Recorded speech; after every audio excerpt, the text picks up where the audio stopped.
Company name, define company code, assign किया, then business name.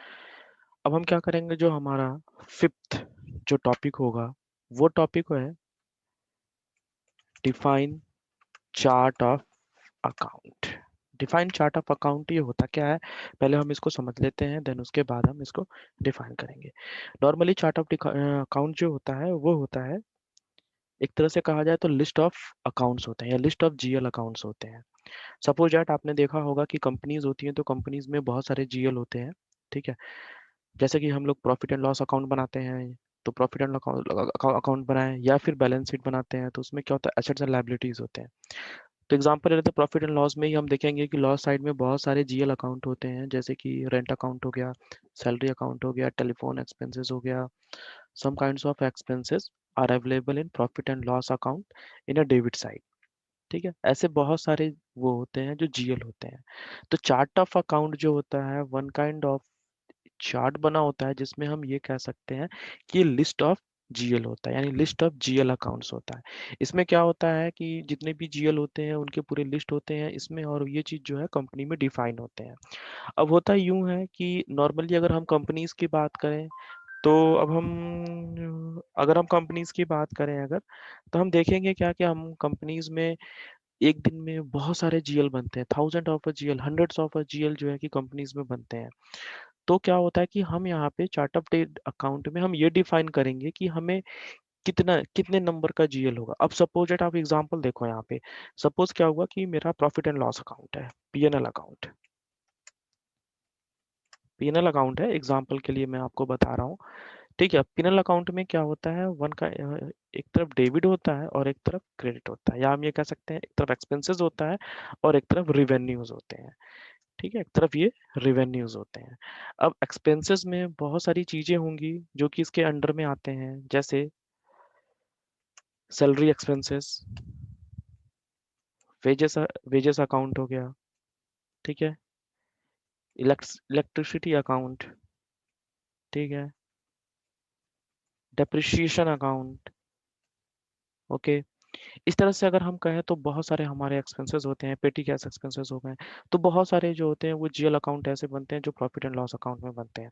अब ये प्रॉफिट एंड लॉस अकाउंट में जब ये जीएल बनेंगे तो जाहिर सी बात है कंपनीज में हमें क्या करना होता है कि हमें ये डिफाइन करना होता है कि किस नंबर से किस नंबर रेंज तक का वो होगा। तो हम यहाँ पे क्या करेंगे, चार्ट ऑफ अकाउंट में लिस्ट ऑफ, मैंने बताया कि what is a chart of account, chart of account is a list of a GL account. इस चार्ट ऑफ अकाउंट में ये सारे जीएल के लिस्ट दिए होते हैं। अब होता क्या है कि कंपनीज क्या करती हैं कि कुछ नंबर रेंज दे देते हैं, वो आगे हम पढ़ेंगे ही, जब हम नंबर रेंज अकाउंट ग्रुप पढ़ेंगे तो उसमें आएगा। फिलहाल मैं अभी आपको शॉर्ट में समझाने के लिए बता रहा हूँ कि चार्ट ऑफ अकाउंट जो होता है उसमें लिस्ट ऑफ जीएल होते हैं, जितने बहुत सारे जीएल होंगे ये सारे के सारे जो होंगे वो चार्ट ऑफ अकाउंट के अंडर में होंगे। अब होता क्या है कि मेनली कंपनी सपोज डेट है कि मैंने आप लोगों को पहले भी बताया है अपने डेमो क्लास में भी, और ऐसे भी बता रखा है कि हमारा जो एसएपी होता है, एसएपी में कोई भी चीज या हर चीज जो सेव होती है वो सेव होती है आपके नंबर फॉर्मेट में या टेबल फॉर्मेट में सेव होती है। तो अब हम क्या होगा कि अब हम जो एसए सैलरी एक्सपेंसेस का जो जीएल डिफाइन करेंगे वो भी नंबर रेंज में होगा, वो नंबर होगा, किसी ना किसी नंबर पे सेव होगा। तो अब नॉर्मली होता क्या है कि हम सपोज डैट हमने क्या किया, 2 0 0 0 0 0 इतने डिजिट का हमने बता दिया कि ये हमारा सैलरी होगा, हमने अपने मन से ये नंबर दे दिया, ठीक है। नॉर्मली होता क्या है कि हम एसएपी की बात करें तो एसएपी में जो चार्ट ऑफ अकाउंट जो मैक्सिमम लेंथ होता है वो 10 डिजिट का लेंथ होता है। यानी सैलरी है तो सैलरी का जो भी लेंथ होगा ये 10 डिजिट का होगा। फिर वेजेस होगा, इसका भी 10 डिजिट का होगा। तो हम सपोज हम ऐसे ड्रॉ कर सकते हैं कि हमने टू टू उनको दे दिया, वन जो है हमें काम करते हैं वन इसको दे देते हैं, ठीक है। इसके बाद फिर ये हुआ, फिर टू, फिर थ्री, फोर, फाइव। इससे क्या होगा, जितने ये नंबर रेंज है धीरे धीरे ये बनेंगे। या फिर आप एग्जांपल लो, एक छोटा एग्जांपल लो, सपोज डेट मैंने क्या किया कि यहाँ पे नंबर दे दिया है, ग्रुपिंग दे दिया, यहाँ पे लिस्ट बता दिया कि मेरे जो भी जीएल होंगे वो सिर्फ 2 डिजिट के होंगे। तो 2 डिजिट में क्या होंगे, वन से स्टार्ट होता है, और 2 डिजिट में 0 1 से लेकर के आपका 0 1 से लेकर के 99 तक होगा। जैसे ही 99 क्रॉस अगर करेगा वो क्या हो जाएगा, 3 डिजिट में आ जाएगा, यानी 100 हो जाएगा। वो 3 डिजिट, थ्री डिजिट क्या होगा, अलाउ नहीं होगा। अब हम क्या करेंगे, हमने चूज किया है क्या कि ये जो है 1 से लेके 99, ठीक है, 1 से लेके 99 तक जो भी होगा इसको हम सैलरी एक्सपेंसेस में देंगे। तो सपोज 1 हमने इनको दे दिया, 2 जीएल हमने इसको दे दिया, सॉरी तो फ्रेंड्स ये थोड़ा सा फॉर्मेट चेंज है, कोई नहीं, समझ में आ जाए। 3 जो है हमने इसको दे दिया, 4 जो है हमने इसको दे दिया। तो क्या होगा कि इससे हम नंबर रेंज भी डिफाइन करते हैं। तो हमने क्या किया, टू डिजिट का हमने ये बताया कि हमारा जो चार्ट ऑफ अकाउंट होगा वो 2 डिजिट का होगा। तो आइए फिर चलते हैं, इसको प्रैक्टिकल करते हैं, तो वहाँ पे आपको समझ में आएगा कि प्रैक्टिकल ये होता कैसे है। तो सबसे पहले मैं आपको बताऊंगा कि ये लॉगिन करेंगे। लॉगिन करने के लिए जो हमने लास्ट टाइम अपना सर्वर जो लॉगिन किया था सेम उसी तरीके से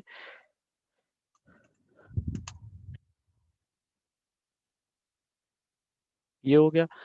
अब हम ये देख सकते हैं कि सपोज दैट हमने काम किया first day, second day, third day, फिर उसके बाद हमने गैप ले लिया। गैप ले लिया दैट मीन्स ये हो गया कि हमने लिया, आज हम उसे देखना चाहते हैं कि लास्ट कंपनी में हमारा कहाँ तक काम हुआ था। तो हम क्या करेंगे, हमें पहले हम अपनी कंपनी को देखने के लिए OBY6 जो हमारी कंपनी की एंटिटी बताएगी आपको, और एंटिटी देखने के लिए हम एंटर पे क्लिक करेंगे, क्लिक ऑन द पोजीशन, अब put your company code number 6600। You can see here our company code is 6600 Tata Motors Private Limited. Now click on enter। अब हम देखेंगे क्या कि जो हमारी कंपनी है वो ये रही। अब डबल क्लिक करके हम यहाँ पे देख सकते हैं कि क्या क्या चीज अभी तक बना है। तो फिलहाल अभी तक केवल कंपनी ही बना था, ठीक है। तो उसके अलावा कुछ और अभी चार्ट ऑफ अकाउंट अभी कुछ सब कुछ बनना बाकी है। तो इसलिए अभी बाकी हमें यहाँ से पता चल रहा है कि अभी हमने क्या क्या चीज बचाना बताना मतलब बनाना बाकी है। चार्ट ऑफ अकाउंट बनाना बाकी है, ठीक है, फिजिकल ईयर वेरिएंट बनाना। तो ये सारी चीजें हमें यहाँ से पता चल जाती है कि हमें लास्ट समय हमें कितना काम हुआ था, या हमारी कंपनी में कितना हो रखा है और कितना अभी बाकी है, ठीक है। तो चलते हैं गाइस, सबसे पहले हम एक काम करेंगे कि जो चार्ट ऑफ अकाउंट मैंने आपको बताया, कंटेंट मैंने क्या बताया कि chart of account is a one kind of a list of GL account, यानी एक लिस्ट होगा जिसमें पूरे के पूरे जीएल अकाउंट का वो होगा। अब चलते हैं इसको हम कैसे कॉन्फ़िगर करेंगे, हम इसको देखेंगे। In case if you want to go with the T code, you can use OB13। Okay, 13 OB13 जैसे ही मैं क्लिक करूंगा, आप देखोगे क्या कि सीधे के सीधे हम लोग रिडायरेक्ट होकर के चार्ट ऑफ अकाउंट वाले विंडो पे आ गए। लेकिन अब क्या है कि अब हमें अब स्टार्टिंग है, अब स्टार्टिंग में तो हमें ये पता नहीं कि ये कैसे जाना होगा, या हमें डायरेक्टली अभी स्टार्टिंग में हमें कैसे याद होगा कि हमें कौन सी कमांड का कौन सा टी कोड होगा। इसलिए मैं आपको पहले पाथ के थ्रू ले जाना चाहूंगा। तो पाथ के थ्रू ले जाने के लिए बहुत ही सिंपल है। सबसे पहले आपको क्या करना है, इजी एक्सेस पे क्लिक करना है। इजी एक्सेस पे सॉरी इजी पे SPRO कमांड देना है। SPRO पे IMG रेफरेंस आपको ये हो जाएगा, ठीक। जैसे ही आप इस पे ये करोगे तो click on a financial accounting new, you can see here let's come is working, okay now is GL accounting, GL general ledger accounting new,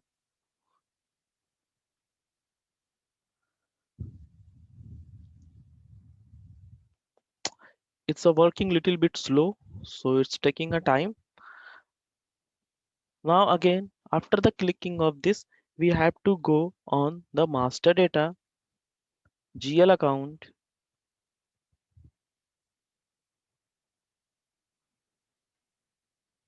preparation, reverse chart of account, edit chart of account, assign chart of account. There is so many options we can get here. Okay, so right now we will go with the edit chart of account list। ये आ गया हमारा, ठीक है। अब हमने क्या हुआ कि इसमें अभी तक हमने बनाया नहीं है, अब अभी हम बनाएंगे। अब जब हम बनाएंगे तो उसके लिए हम क्या करेंगे, click on the new entry. तो new entry chart of account, whatever you want to keep the name of your chart of account you can keep here, ठीक है। जो भी आप अपना इस पे नाम रखना चाहते हो आप रख सकते हो। तो फिलहाल के लिए मेरी जो कंपनी कोड है मैं काम करता हूँ उसी नेम से इसको मैं बना देता हूँ, ठीक है। तो 6600 एंटर। मेरा जो चार्ट ऑफ अकाउंट होगा वो क्या होगा, 6600। जैसे ही मैंने एंटर किया यहाँ पे मेरे को एक एरर सिंबल आया, क्या आया, इंटर अ मेंटेनेंस लैंग्वेज, बिल्कुल सही। यहाँ पे मैं क्या करूंगा कि मैं EN डेट फॉर इंग्लिश लूंगा। लेने के बाद मैं यहाँ पे डिस्क्रिप्शन देखोगे कि आप यहाँ पे छूट रहा है, तो आप यहाँ पे लिख सकते हो chart of account for Tata Motors, जो हमारी कंपनी का नाम है। आप देखोगे क्या हमारी कंपनी का नाम ये है। और चार्ट ऑफ अकाउंट हम क्या बना रहे हैं, 6600। हम सब कुछ सेम लेकर के चल रहे हैं, सिमिलर लेकर चल रहे हैं कि आगे चल के कोई दिक्कत ना हो याद करने में, क्योंकि आप फ्रेशर हो, आपके लिए क्या होगा कि जब आप इसे करोगे तो हर चीज को याद कर पाना थोड़ा सा मुश्किल होगा, ठीक है। इसीलिए मैंने ये दे दिया। अब आ जाते हैं मेंटेन लैंग्वेज, हमने इंग्लिश दे दिया। अब ये देखिए ये सबसे इंपॉर्टेंट थिंग है, ये क्या है, length of a GL account. Is asking a length of a GL account, जैसे हमने यहाँ पे एग्जांपल दिया था 2 डिजिट डिजिट, 2 डिजिट मतलब 1 से 01 से लेकर के 99 तक। तो अब क्या होगा कि अब अगर मैं 01 से लेकर के 99 तक लूँगा तो क्या होगा कि कंपनीज़ में क्या होते हैं एक दिन में मतलब 1000 ऑफर या फिर 100 ऑफर जीएल बनते हैं। तो क्या होगा कि ये 99 तुरंत खत्म हो जाएगा। तो इसलिए क्या करते हैं नॉर्मली जो एसएपी की तरफ से जो स्टैंडर्ड है वो 10 डिजिट का होता है। ठीक है? 10 डिजिट से हम ज़्यादा नहीं ले सकते, लेकिन 10 डिजिट भी बहुत ज़्यादा हो जाता है। अब सपोज़ सैलरी ही है, अब सैलरी का 1 2 3 4 5 इतने डिजिट में होगा, ठीक है? ये नंबर होगा तो आपको ज़ाहिर-सी बात है, आपको याद करने में बहुत टफ होगा। तो आप एक हम एक काम कर सकते हैं, नॉर्मली जो है कंपनीज़ क्या करती हैं कि उसे 6 डिजिट लेती हैं। तो 6 डिजिट काफ़ी होता है, बहुत मिल जाता है। 6 डिजिट में जल्दी फिनिश नहीं होता और याद करने में भी आसानी रहता है, समझने में भी आसानी होता है। तो एक काम करते हैं, हम भी जो है 6 डिजिट ले लेते हैं, 4 डिजिट ले लेते हैं। चलिए अब तो प्रैक्टिकल कर रहे हैं, हम 4 डिजिट ले लेंगे। तो 4 डिजिट में क्या होगा हम रेंज दे देंगे 1000 से लेकर के 1999 तक दे सकते हैं। चलिए हम आगे हम देखेंगे। हमने 4 डिजिट ले लिया था। यहाँ पे हम देखेंगे कंट्रोलिंग इंटीग्रेशन। कंट्रोलिंग से रिलेटेड कुछ इंटीग्रेशन होते हैं, उनके लिए मैं बाद में बताऊँगा आपको। क्या है कि group chart of account, group chart of account एक अलग ही चैप्टर है, एक काफ़ी लंबा चैप्टर है, उसके लिए अलग से मुझे वीडियो बनाना होगा। फिलहाल अभी इनिशियल के लिए मैं आपके लिए इतना पुट करूँगा, देन इसके बाद सेव करेंगे। जैसे ही सेव करेंगे हम देखेंगे क्या कि हमारा चार्ट ऑफ अकाउंट बन करके रेडी हो चुका है। अब ये देखिए ये सेव हो रहा है, सेव हो जाने देते हैं, ठीक है? ये क्या और मैंने क्या किया इसको सेव कर लिया अपने same prospective Tata Motors private limited में मैंने सेव कर लिया। अब जैसे ही मैंने वो किया मेरा चार्ट ऑफ अकाउंट जो है कि डिफाइन हो गया। क्या डिफाइन हुआ? 4 डिजिट का मेरा चार्ट ऑफ अकाउंट होगा, ठीक है? तो चलिए ये सब तो हो गया तो समझाने के पर्पज़ के लिए था। Now I am going to delete this. तो 4 डिजिट का मेरा चार्ट ऑफ अकाउंट है, ओके? तो अब मैं इसको एंटर करके सेव कर लेता हूँ और ये सेव भी हो गया और यहाँ पे आपका ये एक जो कह सकते हैं एक टॉपिक जो था, कौन-सा टॉपिक था? वो ये टॉपिक था। ठीक है? डिफाइन चार्ट ऑफ अकाउंट ये आपका यहाँ पे खत्म हो गया। सिर्फ डिफाइन करना है यहाँ पे जो कि हमने यहाँ पे डिफाइन कर लिया। ठीक है? सो गाइस मैं ऐसे ही आप लोगों को डे बाय डे कुछ ना कुछ वीडियो डालता रहूँगा, सिखाता रहूँगा। मैं चाहूँगा कि आप जो है कि इसको आराम से देखो, समझो, छोटे-छोटे वीडियो बनाऊँगा ताकि आपको भी टेंशन ना हो। ठीक है? बहुत ज़्यादा हौच-पौच भी ना हो। आप आराम से देखो, आराम से समझो। अगर आपको ये पसंद आए या फिर आप उसे अच्छा लगे तो आप इसे लाइक करना मत भूलना, सब्सक्राइब मत करना भूलना और अगर किसी भी तरह का कोई डाउट हो या वीडियो अच्छा लगा हो तो बेझिझक मैं चाहूँगा कि आप कमेंट्स भी करो, ताकि मुझे भी अच्छा लगेगा और मैं क्या करूँगा आपके लिए नया से नया लेकर के आऊँगा। और अभी फ़िलहाल मैं अभी और भी तैयारी कर रहा हूँ, जैसे कि मैं मार्केट में कंट्रोलिंग लेकर के आने वाला हूँ। कंट्रोलिंग के लिए क्या है कि फैकल्टीज़ बहुत कम है, अगर हैं भी तो क्या है कि नॉलेज नहीं है। लोग क्या करते हैं पीपीटी पहले से बना करके रखते हैं और उसी पीपीटी को मतलब क्या करते हैं वो रीड करते जाते हैं। यहाँ पर ऐसा कुछ नहीं है, मैं आपको वन बाय वन एक-एक चीज़ डिफाइन करके बताऊँगा। यहाँ मेरे पास कुछ नहीं है, कोई पीपीटी नहीं है, कुछ नहीं है। मैं बिल्कुल खाली हूँ, मैं बिल्कुल one by one as a fresh आपको सिखाऊँगा कि कैसे सीखते हैं। क्योंकि मेरे को जो अभी लगभग लास्ट 10 ईयर ऑफ एक्सपीरियंस है, मैं चाहता हूँ कि इस 10 ईयर एक्सपीरियंस में आपको मैं ज़्यादा से ज़्यादा नॉलेज आपको शेयर करूँ।